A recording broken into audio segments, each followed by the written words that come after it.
Britain is blessed with lots and lots of picturesque villages, and the county of Dorset is no exception, which is why I'm starting my autumnal vacation here in Corfe Castle. I hope the sun stays with me. The village stands over a gap in the Purbrick Hills on the route between Wareham and Swanage, and its name is derived from the Old English word cilfan, meaning to cut or carve, which in this case was through the hills.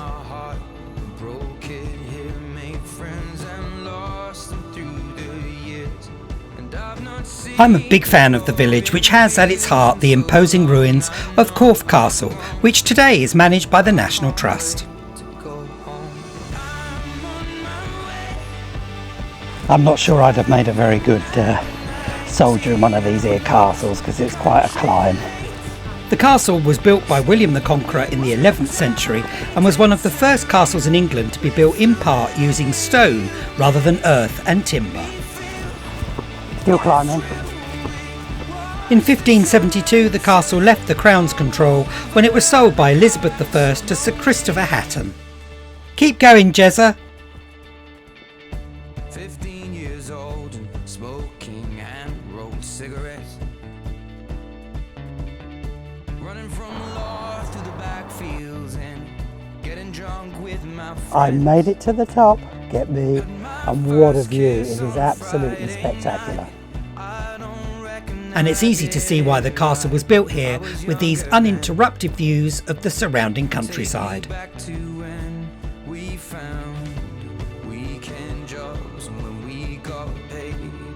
The castle was turned to ruins during the English Civil War. It was in fact one of the last royalist strongholds in the south of England until 1645, when the parliamentarians besieged it and laid it to ruins. What a shame. Time for me to head back down into the valley and make tracks to my next destination.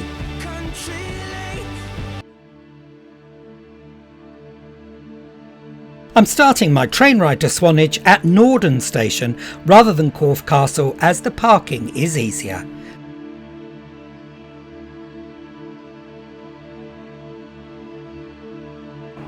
Here comes my chariot.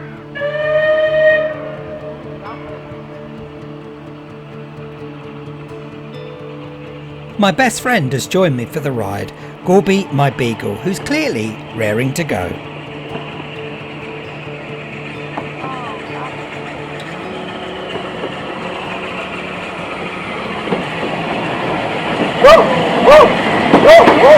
The Battle of Britain class locomotive honouring RAF Manston gets a typical Gorby welcome.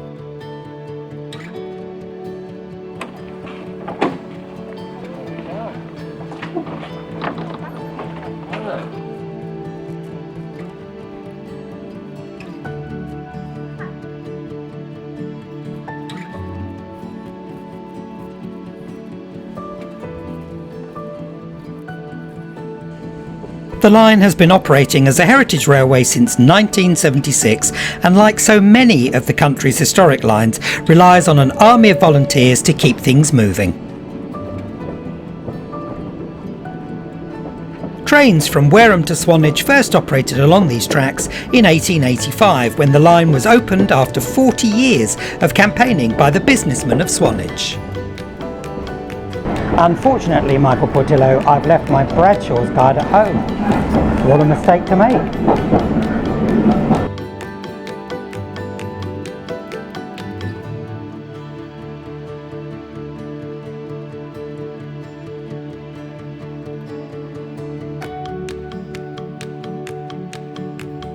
Each station is lovingly maintained, and Gorby seems suitably impressed by the ride. Thank heavens for that.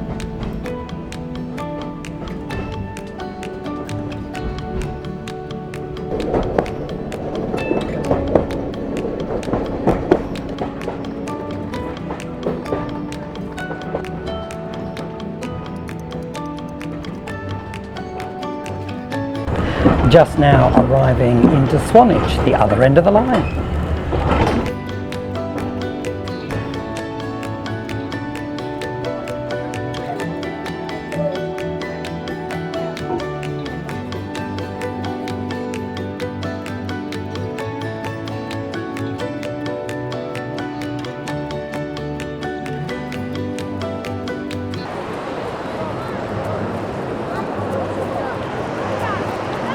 Well, I've done a 20-minute journey from Norden with Swanage Railways and arrived at the end of the line here in Swanage. It was definitely worth it because although it's autumn and it is quite fresh, there's plenty of people on the beach. Although I'm unlikely to be strutting my stuff in my budgie smugglers, it's a bit too fresh for that. Thank heavens for that, we didn't want to see you in them anyway. Gorby loves being by the sea, although he's not a fan of the water. The sand's more than enough to entertain him though. Swanage was originally a small port and fishing village which flourished in the Victorian era thanks largely to the train bringing the well-to-do down to the coast for a bit of relaxation. Like in the beach huts. Not exactly the bathing huts the Victorians would have used, but delightfully formed nonetheless.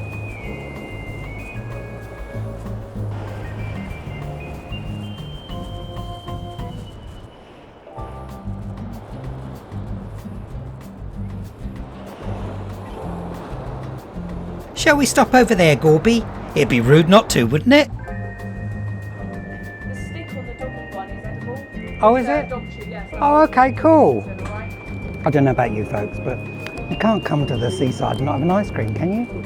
Rhubarb and ginger. I've chosen to rent a converted farm building for the next few days, which is conveniently located close to Blandford Forum, a great base for all the places I want to visit.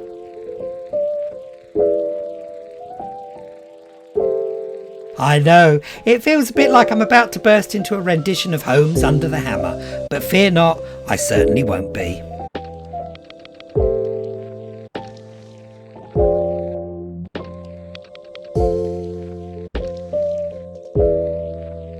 The sun is trying desperately to come out here in delightful Dorset, but my next destination may not be for everybody. These fellas behind me are a bit of a clue. The museum is located approximately 12 miles to the west of Poole and is home to an impressive collection that traces the history of the tank. In fact, with almost 300 vehicles, it's the third largest collection of armoured vehicles in the world.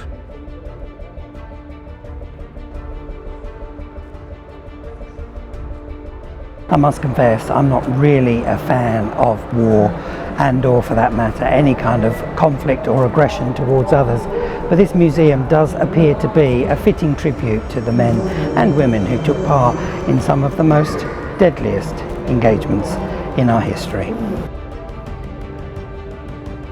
Oh, binoculars. No, there's nothing in there, just binoculars. Ha ha ha! I got that one right. Hang on. Oh yeah, that does feel sort of mine shaped. Not that I'm a mine expert, you understand. Let's have a look. Yes, indeedy. The museum offers visitors an array of immersive experiences, many of which focus on the human impact of war. We're taking our role as Air Raid Warden very seriously.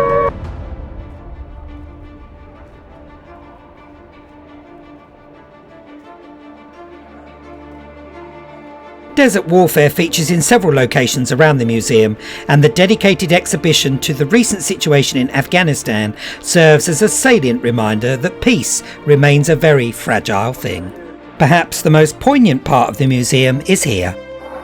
I don't think I'm going to pass the basic physical test, I'm afraid, fella.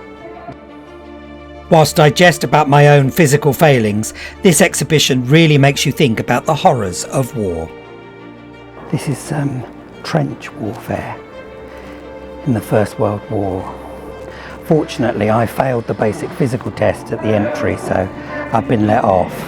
Thank the Lord for that. I would have hated this.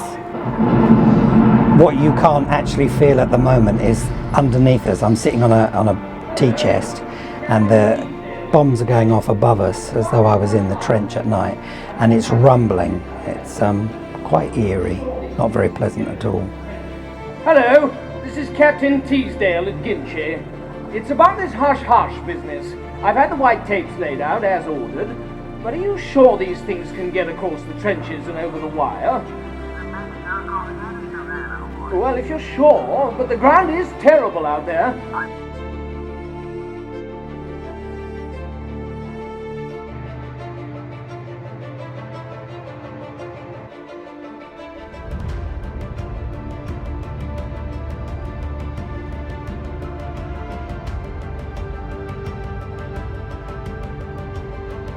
I've certainly seen all the tanks I'm going to see for the rest of the year, and I'm doing something slightly different, but for this I've had to cross slightly over the border into Devon. Come with me to find out. The donkey sanctuary, located close to Sidmouth, was started by Elizabeth Svensson in 1969 after she visited a market in Exeter and saw 7 small donkeys crammed into a small pen. By 1974, Elizabeth was caring for more than 200 donkeys, and her charitable work to improve the welfare of these fab animals around the world was well and truly underway. This is quite nice because they've converted one of the stables into a timeline of the events that have taken place for the sanctuary. Quite like that. Competing for attention with the donkeys can be a tough job.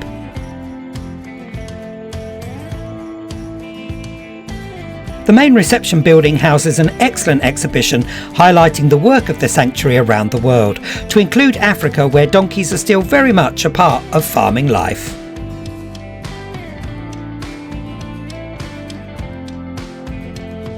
Getting up close and personal with the donkeys is the highlight of any visit, and the well-designed site means it's accessible to all. How marvellous is this? Look at all these lovely donkeys. So much nicer than tanks, don't you think? We agree with you, Jezza. It's a new dawn, it's a new day, and it's tipping down. Still, no time to be moping around and letting the typical British weather get to me. I'm off to Shaftesbury.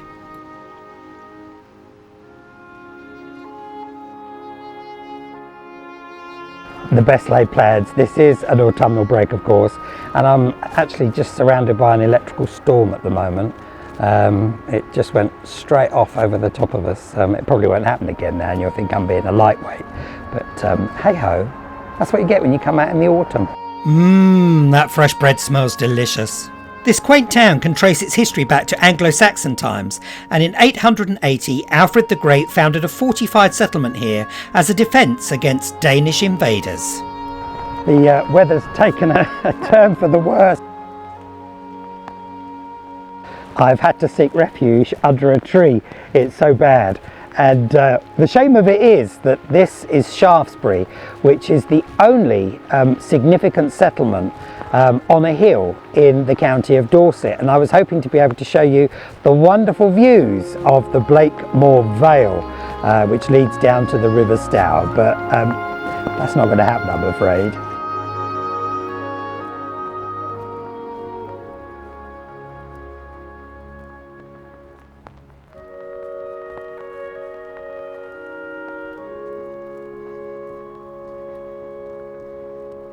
One of the main reasons for coming to Shaftesbury is to visit a hill which was made famous in the 1970s. See if you can tell me why.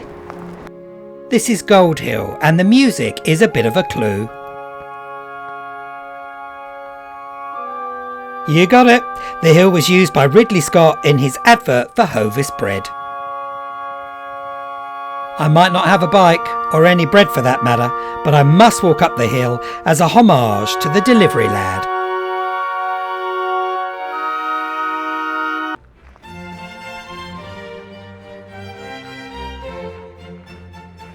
I've decided I'm going to go indoors because the rain is beginning to get to me a little bit, if I'm honest. So I've come to Kingston Lacey, which is the ancestral home of the Banks family. This particular property has a very Venetian feel to it.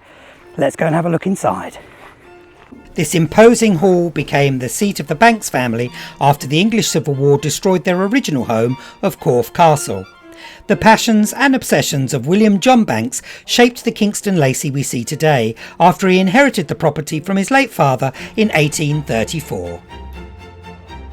William John loved nothing more than to travel, and this played a key role in how he redesigned the house, with the Venetian style taking preference. Opulence and grandeur were the order of the day, and this is certainly true in the Spanish room, which is adorned with leather wallpaper and lots of fine art. The state bedroom is equally as grand, although I'm not sure I'd have been able to get a good night's sleep. I'm guessing this is the white bedroom. Was this always a bedroom? I think it was, wasn't it? Yes, this has been largely unchanged as I understand it. Most of the other rooms have been changed for different uses over the years. Well, it's had 400 years, so... They're so busy, aren't they? Yes, so many things, but unusually a lot in this room, they're photographs. Yeah, right. Rather than Paintings, yeah. Oh yes, so they are, you're right. Paintings are obviously quite something, but you get a bit more feel for how things looked or how they dressed or whatever.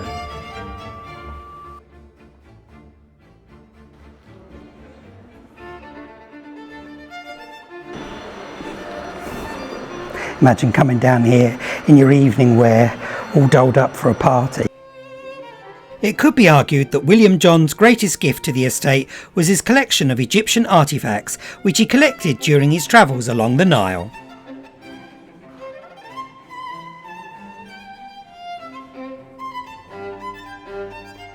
The weather's not playing ball, as you would expect, because let's face it, this is an autumnal break.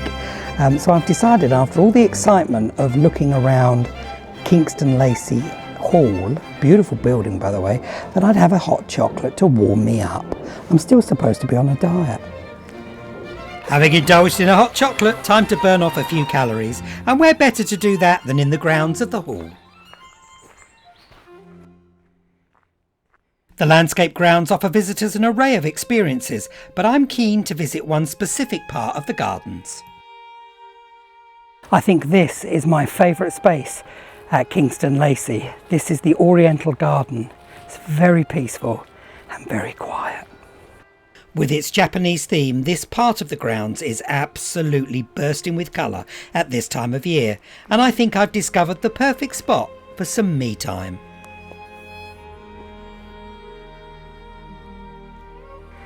It's absolutely beautiful in here.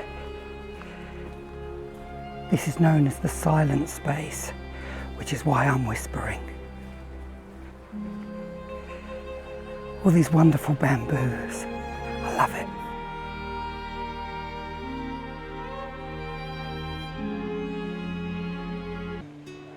Having found my inner zen amongst the bamboo, it's time for me to head back to the coast to one of Dorset's most famous coves. There's a town that I know where a wild wind blows from across those channels. Lulworth is a World Heritage Site and enjoys up to 500,000 visitors every year.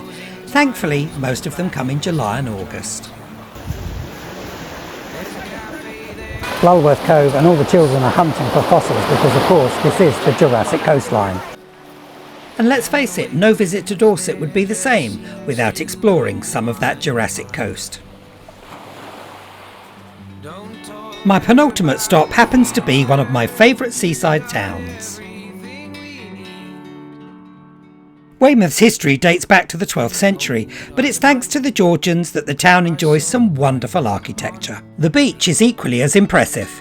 Town centre's that way, mate. As you'd expect, the town has all the usual shops, so finding a souvenir is a breeze. And keeping the kids amused isn't too taxing with this splendid Victorian fairground. My favourite part of town is the old harbour. It may be small, but it's bustling with people and boats, and frankly is a great place to sit and soak up the centuries of history. It's been a busy few days, folks. Time for a break. Cheers. After a well-earned and somewhat delicious pint, I've just got time for one final visit to another of the county's chocolate box villages.